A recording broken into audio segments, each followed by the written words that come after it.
ఏజెన్సీల దోపిడీ, ఉద్యోగుల పొట్టగొట్టి ఏజెన్సీల దోపిడీ. ఈ ఏజెన్సీ వ్యవస్థను రేవంత్ రెడ్డి రద్దు చేస్తున్నాడు వచ్చిన తర్వాత. అవుట్సోర్సింగ్ కార్మికులు వీళ్ళంతా కూడా రేవంత్ రెడ్డి అన్నటువంటి కాంట్రాక్ట్ బేసిక్లో అలాగే అవుట్సోర్సింగ్లో పనిచేస్తున్నటువంటి వాళ్ళంతా కూడా నమ్మిళ్ళు. దరిదాపుగా 5 లక్షల మంది ఉద్యోగులు ఉంటారు ఇప్పుడు అవుట్సోర్సింగ్ అండ్ దీనిలో పనిచేసేటువంటి వాళ్ళంతా కూడా, కాంట్రాక్ట్ బేసిక్లో పనిచేసేటువంటి వాళ్ళంతా కూడా కాంట్రాక్ట్ అవుట్సోర్సింగ్ ఉద్యోగుల శ్రమను దోచుకుంటున్న ఏజెన్సీలు. వాడు పనిచేయడు ఏం చేయడు. వచ్చినటువంటి పైసలను వీళ్ళకు ఉద్యోగుల ఖాతాల్లో పడాల్సినటువంటి పైసలను సైతం కూడా వాడే పనిచేసి 2-3 వేల రూపాయలు ఒక్కొక్క ఉద్యోగి పైన 2-3 వేల రూపాయలు జేబులు వేసుకుంటాడు. 2-3 వేల రూపాయలు వాని జేబులకే పోతే అంటే దానికి సగం పైసలు ఈ ఏజెన్సీలను కట్టబెట్టినటువంటి వ్యక్తులు ఎవరైతే ఉంటారో, ఎవరుంటారు మంత్రులు వీళ్ళు వాళ్ళే ఉంటారు కదా, వాళ్ళ జేబులకు పోతాయి అన్నట్టు. ఇంకో కాంట్రాక్ట్ అవుట్సోర్సింగ్ ఉద్యోగుల శ్రమను దోచుకుంటున్న ఏజెన్సీలు, జీతాలు సకాలంలో ఇవ్వకుండా వేధింపులు, పిఎఫ్ ఈఎస్ఐ ఏళ్ల తరబడి ఎగవేత, ఉద్యోగులకు వచ్చే అరకొర జీతంలో ఏజెన్సీల కమిషన్లు అధికం, కమిషన్ నెలకు 200 కోట్లు జీఎస్టీ పేరుతోనూ దందా. మొత్తం 4800 ఏజెన్సీలు ఉంటే అక్రమాలకు పాల్పడుతున్నాయి 4300 ఉన్నాయట. సీఎంకు స్వయంగా వెల్లడించిన అధికారులు కఠిన చర్యలు తీసుకోవాలని సీఎం ఆదేశం. వేతనాలు పిఎఫ్ ఈఎస్ఐ ప్రభుత్వమే నేరుగా జమ చేసేందుకు కసరత్తు. ఒకవేళ కనుక వేతనాలు పిఎఫ్ ఈఎస్ఐ ప్రభుత్వమే కనుక ఈ 5 లక్షలకు సంబంధించినటువంటి కాంట్రాక్ట్ అవుట్సోర్సింగ్లో పనిచేస్తున్నటువంటి ఉద్యోగులకు కనుక మీరు ఈ బెనిఫిట్స్ ఇచ్చినట్టయితే నీకు పాలాభిషేకాలు చేస్తారు. అలాగే ఏజెన్సీ వ్యవస్థను పూర్తిగా రద్దు చేయాలి ఫస్ట్. ఇగో నెలకు 200 కోట్ల రూపాయలు, ఈ 200 కోట్ల రూపాయలు ఈ 5 లక్షల మంది అవుట్సోర్సింగ్ కాంట్రాక్ట్లో పనిచేసేటువంటి వాళ్ళ అకౌంట్లో పడాలి కదా. మళ్ళా వీడు ఏం చేస్తాడు, 4 నెలలైనా వాడు జీతం వేయడు, 4 నెలలైనా జీతం వేయడు. ఇక ఉద్యోగరీత్యా ఇక్కడ చచ్చిపోయింది అనుకో, ఈ కాంట్రాక్ట్లో బేసిక్ పైన పనిచేసేటువంటి వాళ్ళు 1 రూపాయి అనా పైసా కూడా రాదు, అనా పైసా కూడా ఇవ్వరు. వచ్చే జీతాలే తక్కువ, అందులోనే కమిషన్ల పేరుతో ఏజెన్సీల భారీ కోతలు. ఆ తర్వాతనైనా సకాలంలో వేతనం ఇస్తారంటే అది కూడా లేదు. 3-4 నెలలకు ఒకసారి అలా విధిస్తుంటారు. ఇక ప్రావిడెంట్ ఫండ్ అంటే పిఎఫ్ అలాగే ఈఎస్ఐ లాంటి వాటి గురించి అడగనే కూడదు. ఇంత దోపిడీ చేస్తున్న వారు ఉద్యోగులకు చేతి నుంచేమీ జీతాలు ఇవ్వడం లేదు. వారు ప్రభుత్వం నుంచి ఖచ్చితమైన సమయానికి డబ్బులు తీసుకుంటారు, కానీ ఉద్యోగులకు మాత్రం ఇయ్యరు. ప్రభుత్వంలో వివిధ శాఖలో పనిచేస్తున్న సుమారు 2.21 లక్షల మంది అవుట్సోర్సింగ్ కాంట్రాక్ట్ ఉద్యోగుల దయనీయ పరిస్థితి ఇది. వీరి శ్రమను పెట్టుబడిగా పెట్టి కొన్ని ఏజెన్సీలు కోట్ల రూపాయలు వెనకేసుకుంటున్నాయనే విమర్శలు ఉన్నాయి. ఇప్పుడు సొమ్ము ఒక్కటిది సోకొక్కటిలాగా కనపడతా ఉంది. కొన్ని ఏజెన్సీలు అయితే ఉద్యోగులే కాకుండా రికార్డులో పేర్లు నమోదు చేసి ప్రభుత్వం నుంచి ప్రతి నెల కోట్ల జీతాలు కొలగొడుతున్నారట. ఇదుడు అసలు వాడు ఉద్యోగం పెట్టాడు, అక్కడ అవుట్సోర్సింగ్లో పనిచేసేటువంటి వాళ్ళు ఉండరు. కానీ వీళ్ళు ఏజెన్సీ ఏం చేస్తారంటే నా ఏజెన్సీ నుంచి ఒక 20 మంది పనిచేస్తున్నారని చెప్పేసి అప్పనంగా బిల్లులు పెట్టుకొని కోట్ల రూపాయలు తీసుకున్నారు ప్రభుత్వం నుంచి. సో కోట్ల జీతాలు కొల్లగొడుతున్నాయి. ఈ మోసాలపై ప్రభుత్వం దృష్టి సారించింది. 2 రోజుల క్రితం అవుట్సోర్సింగ్ ఉద్యోగుల సమస్యలపై సమీక్ష నిర్వహించిన ముఖ్యమంత్రి రేవంత్ రెడ్డి మోసాలకు పాల్పడుతున్న ఏజెన్సీలపై కఠిన చర్యలు తీసుకోవాలని అధికారులను ఆదేశించారు. ఉద్యోగుల జీతాలు, పిఎఫ్, ఈఎస్ఐల చెల్లింపు, ఇతర వివరాలు డిజిటలైజేషన్ చేయాలని సూచించారు. ఏజెన్సీల ప్రమేయం లేకుండా నేరుగా ఉద్యోగుల బ్యాంకు ఖాతాల్లో ప్రతి నెల 1వ తేదీన జీతం వేయాలని ప్రభుత్వం భావిస్తుంది. ఈఎస్ఐ, పిఎఫ్ కూడా ప్రభుత్వమే నేరుగా జమ చేయాలని కసరత్తు చేస్తున్నది.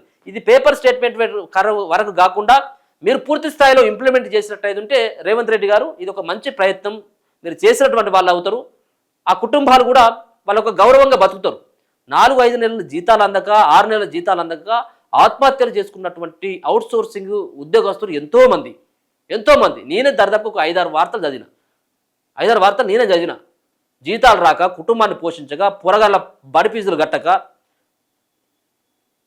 గట్టక, ఇంట్లో వెళ్ళక ఈ వ్యవహారం అంతా కూడా జరుగుతున్నటువంటి ఈ తరుణంలో కుటుంబాన్ని పోషించలేక చచ్చిపోయినటువంటి వాళ్ళు ఉంటారు. 200 కోట్ల రూపాయలు వాడు కూక్కున్నాడు, వాడు జేబులు వేసుకుంటున్నాడు. అంటే ఏ విధమైనటువంటి దోపిడీ? ఒక ఈఎస్ఐ లేదు, ఒక పిఎఫ్ లేదు, సత్య రూపాయి రాదు, 5-6 నెలలకు ఒకసారి జీతం ఇవ్వడం. కానీ ప్రభుత్వం దగ్గర నుంచి మాత్రం అనుకున్నటువంటి టైంకి మాత్రం ఆ ఏజెన్సీకి మాత్రం పైసలు పోతాయి.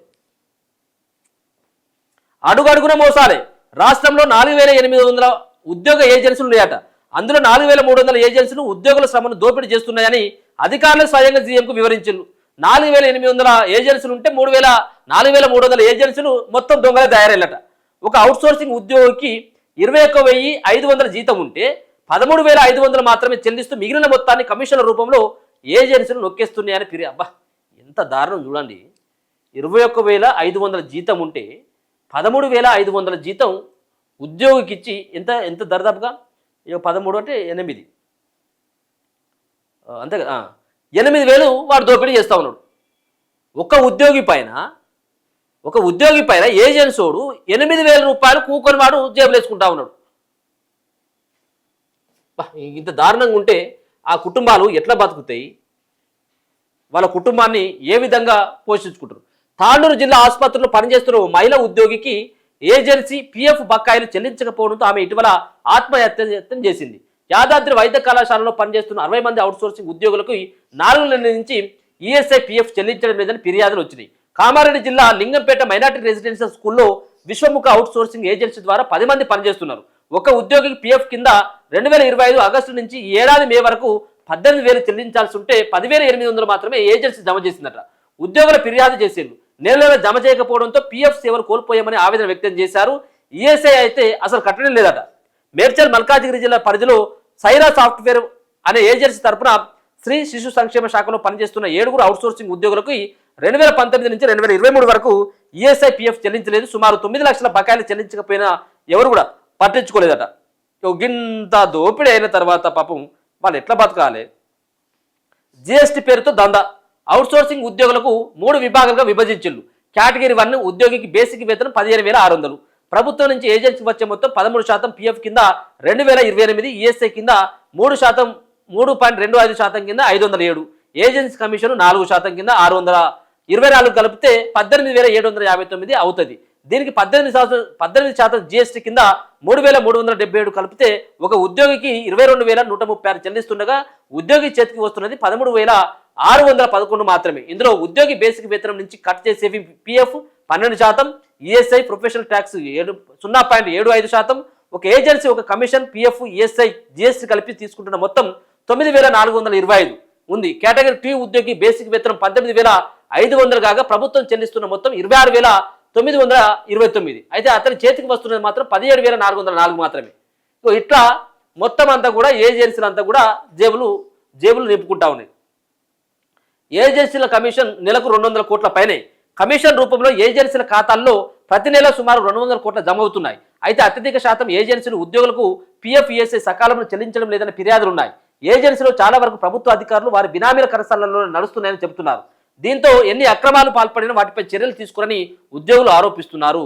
సో దీనికి ఏంది పరిష్కారం అంటే పులి లక్ష్మయ్య గారు అవుట్సోర్సింగ్ ఉద్యోగుల జేఏసీ చైర్మన్, ఆయన ఏం మాట్లాడుతున్నాడంటే ఏజెన్సీలు రద్దు చేస్తేనే ఈ అన్నిటి కూడా పులి స్టాప్ పెట్టొచ్చు అనేది ఆయన యొక్క వాదన. వాస్తవమే, ఏజెన్సీలు ఆయన కొత్తగా గొంతమే కోరిక కాదు ఆయన కోరేది.